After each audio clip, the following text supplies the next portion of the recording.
रफ्तार news channel सबसे तेज सबसे आगे दिल्ली की राजधानी जंतर मंतर पे हैं। हम आपको बताते चलें कि इस वक्त 17 राज्यों से टीचर आए हुए हैं जो 5 दिन से लगातार धरना प्रदर्शन यहाँ कर रहे हैं और शिक्षा मंत्री और प्रधानमंत्री से गुहार लगा रहे हैं अपनी।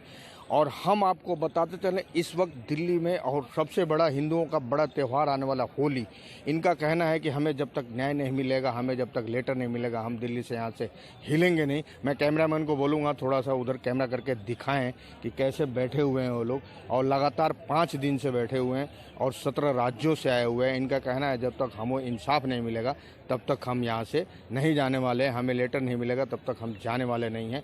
दिल्ली से निगम पांडे की रिपोर्ट, रफ्तार न्यूज़ चैनल।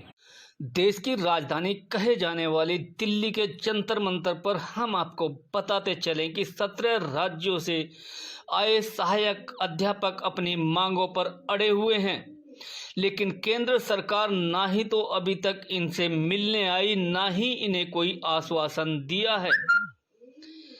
जिस तरीके से केंद्र सरकार इन लोगों के साथ में आज कर रही है, ये किसी हद तक भी ठीक नहीं है।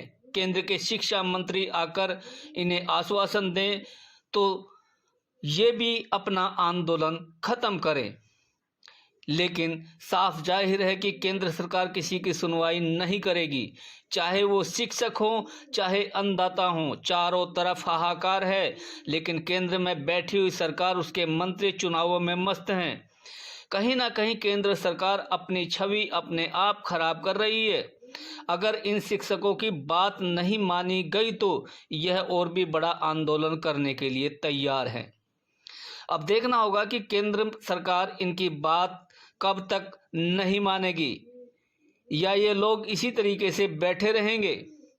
हम आपको बताते चलें जिस तरीके से पिछले 4 महीनों से बॉर्डरों पर किसान बैठे हैं और कई दिन से यहाँ शिक्षक बैठे हुए हैं जंतर मंतर पर, लेकिन केंद्र में बैठी मोदी सरकार सुनने को तैयार नहीं है।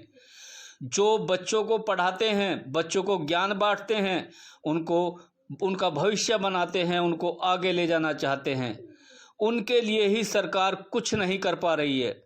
कोई एक आध आदमी नहीं है, कोई एक राज्य का नहीं है, 17 राज्यों से हैं ये शिक्षक। आप देख रहे होंगे वीडियो स्क्रीन पर जो ये शिक्षक बैठे हुए हैं, इन्होंने क्या कहा, देखिए इस रिपोर्ट में।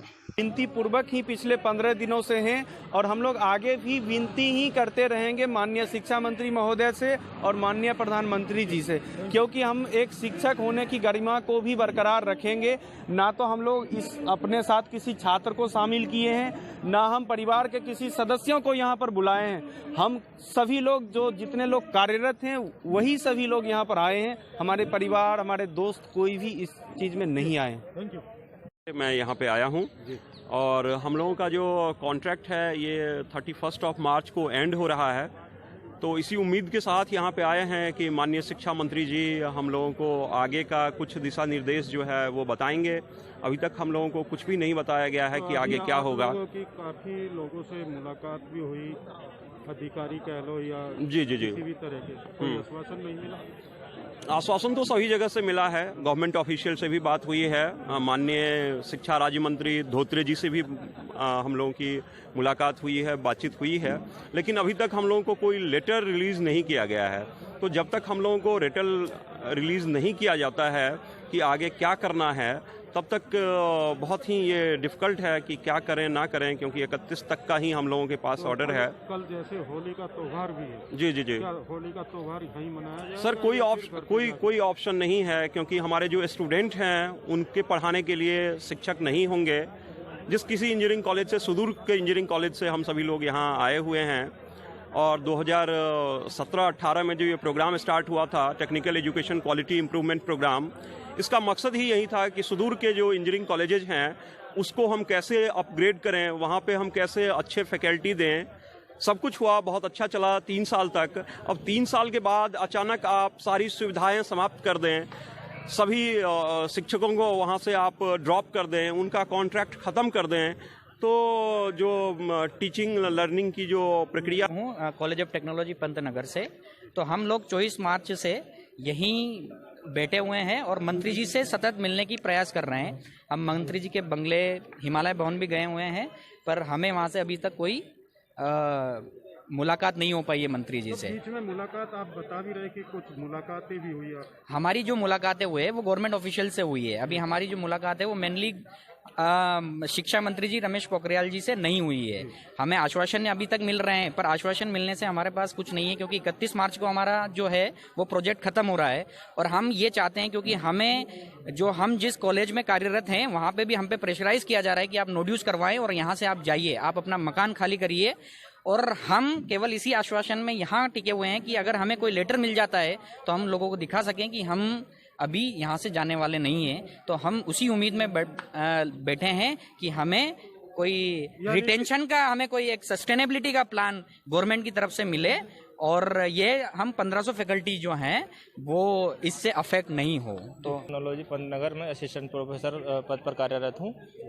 हमारा डिमांड वही है जो उन लोगों ने भी बताया है कि जो 31 मार्च को हमारा प्रोजेक्ट खत्म हो रहा है। जब भी जाएंगे आप लोगों को लिखित में कुछ हाँ, हमें अगर लिखित में कोई आश्वासन मिल जाता है हाँ, तो अभी बताइए क्या करेंगे फिर। वहाँ से हमने नोड्यूस करा चुके हैं, वहाँ से हमारा टेन्योर खत्म हो जाएगा। ऑल ओवर इंडिया की बात करें जाए तो 12 स्टेट में लगभग 2 लाख 1.5 से 2 लाख बच्चे करेंगे इससे, अगर हमारे फैकल्टी वहाँ से कॉलेज से चली जाती है।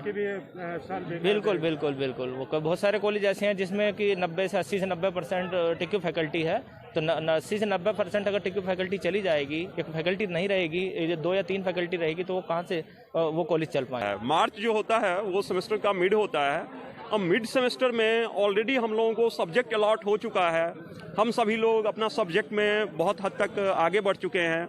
अब अचानक सब्जेक्ट ड्रॉप होगा और फिर उसके बाद आपके पास टीचर भी अवेलेबल नहीं है कि उस सब्जेक्ट को पढ़ाने के लिए, तो ये बहुत ही मुश्किल घड़ी है, ना कि फैकल्टी के लिए बल्कि वो लाखों छात्रों के लिए जो कि सुदूर के इंजीनियरिंग कॉलेज में पढ़ाई कर पा रहे हैं। और वहाँ पे सुदूर के गवर्नमेंट इंजीनियरिंग कॉलेज में वही बच्चा पढ़ाई करते हैं जिनकी फैमिली की इनकम कम होती है। मैं कॉलेज ऑफ टेक्नोलॉजी पंतनगर में सहायक प्राध्यापक कार्यरत हूँ और मैं यहाँ पे पिछले 23 तारीख से हूँ। और हम यहाँ पे पिछली बार भी आए थे 8 को, और वहाँ पे हम लोग गवर्नमेंट ऑफिस। आप लोगों को क्या लग रहा है अभी आप लोगों को लिखित में कोई आश्वासन मिलेगा? जी बिल्कुल मिलेगा, बट हमें सिर्फ उसके ऊपर डिपेंड नहीं रहना है। हमें जो है, अगर हमें रिटन में देंगे, जैसे कि आप लोगों की अधिकारियों से मीटिंग भी बहुत बार हो चुकी है, आश्वासन भी एक आप लोगों को मिल रहा है, मगर जो आपकी मांग है कि हमें लिखित में चाहिए, क्या लग रहा है ये सरकार या जो मंत्री है वो आपको लिखित में देंगे? जरूर देंगे। जो टीचर है उनकी तो लाइफ आपको पता ही है, और जो साथ में स्टूडेंट भी लाखों की संख्या में, शायद उनका भी भविष्य खतरे में जाने को नजर आ रहा है। सर, जो आश्वासन हमें दिया जा रहा है बार बार कि हम आपके लिए कार्य कर रहे हैं और पॉजिटिव डायरेक्शन में कार्य कर रहे हैं, तो हम लोगों को कहीं न कहीं उम्मीद तो इस बात से है कि चूंकि जो माननीय प्रधानमंत्री जी जिनका कि ये ड्रीम प्रोजेक्ट टेक्यूब 3 था, तो इसमें कहीं न कहीं हम लोगों के लिए कुछ न कुछ सोचा जाएगा। लेकिन बात इस बात की है कि हम लोग दिल्ली से काफ़ी दूर दूर से आए हुए हैं यहाँ पर, तो हम लोग अगर यहाँ से वापस चले जाएंगे और मान लेते हैं कि अगर 31 तारीख को भी हमें लिखित में नहीं आता है, तो उस समय हम इस स्थिति में भी नहीं रहेंगे कि यहाँ पर आकर फिर से दोबारा रिक्वेस्ट कर पाएँ। इसलिए हम सभी लोग यहाँ पर दिल्ली में बने हुए हैं और दिल्ली में ही रहेंगे, और हर दिन हम लोग माननीय शिक्षा मंत्री जी से मिलने का प्रयास कर रहे हैं, क्योंकि अगर एक बार शिक्षा मंत्री जी खुद हमसे 5 मिनट का समय ले लेंगे मिलने के लिए, तो हम लोग कहीं न कहीं। टाइम नहीं मिलती। होली का त्योहार इतना बड़ा हिंदुओं के लिए माना जाता है, आप इसमें बैठे हुए, इस पे क्या कहना? सर, जो जहाँ तक होली के त्योहार की बात है, तो मैं उत्तर प्रदेश में कार्यरत हूँ और वहाँ पर भगवान राम का जन्मभूमि अयोध्या है, जहाँ से कि सरयू नदी के किनारे होली का त्यौहार बहुत धूमधाम से मनाया जा रहा है। तो कहीं न कहीं हमें तो उस त्यौहार को हम जरूर मिस करेंगे, क्योंकि राम जन्मभूमि पर जाकर त्यौहार को मनाने का वहाँ पर एक अलग ही माहौल उत्सव का होता। हम अयोध्या में दिवाली में भी अयोध्या गए थे दिवाली मनाने के लिए, तो कहीं न कहीं एक उस चीज़ को हम बहुत मिस कर रहे हैं। लेकिन खैर कोई बात नहीं, संघर्ष इसी का नाम भी है। हमारे भगवान राम जी भी बहुत अधिक संघर्ष किए थे और उस संघर्ष के बाद ही कहीं न कहीं वो इतने सफल हुए थे। यानी कि आपको भी लग रहा है जो आप लोगों का ये चल रहा है? जी। आपको फल मिलेगा? मिलेगा जी, इस बात की तो उम्मीद है कि हमें फल जरूर मिलेगा, क्योंकि माननीय प्रधानमंत्री श्री नरेंद्र मोदी जी कहीं न कहीं हम लोग भी उनके दिलों में हमारे लिए कहीं न कहीं जगह है। वो हमारे टेक्यूब 3 फैकल्टीज़ के बारे में बहुत अच्छे से जानते हैं और हम लोगों ने जो अपना महत्वपूर्ण 3 साल दिए हैं, जिस तरह से रिसर्च हमने कराया है, जब हम लोग जिस कॉलेजेज में ज्वाइन किए थे, नीति आयोग की ये रिपोर्ट बता रही है कि पिछले 50 साल में जितने रिसर्च हुए थे वो रिसर्च अगले 3 साल में हम लोगों ने करके दिखाए। नीति आयोग की ये रिपोर्ट बता रही है कि जो गेट की ट्रेनिंग हम लोगों ने गेट का ट्रेनिंग स्टार्ट करवाया टेक्यू 3 प्रोजेक्ट में, उससे गेट क्वालिफाइंग स्टूडेंट्स का परसेंटेज उन कॉलेजेज में इंप्रूव हुआ। ये सारे नीति आयोग का रिपोर्ट बतला रहे हैं। इस बार नेशनल स्टीयरिंग कमेटी की मीटिंग हुई थी 27 जनवरी को, और उस मीटिंग में AICTE के चेयरमैन सर और NBA के चेयरमैन सर रिकमेंडेशन दिया है कि टेक्यूब 3 फैकल्टीज का कंट्रीब्यूशन बहुत अहम रहा है एवं सभी स्टेट्स को टेक्यूब 3 फैकल्टीज को आगे बढ़ाना चाहिए, क्योंकि इन लोगों ने अपना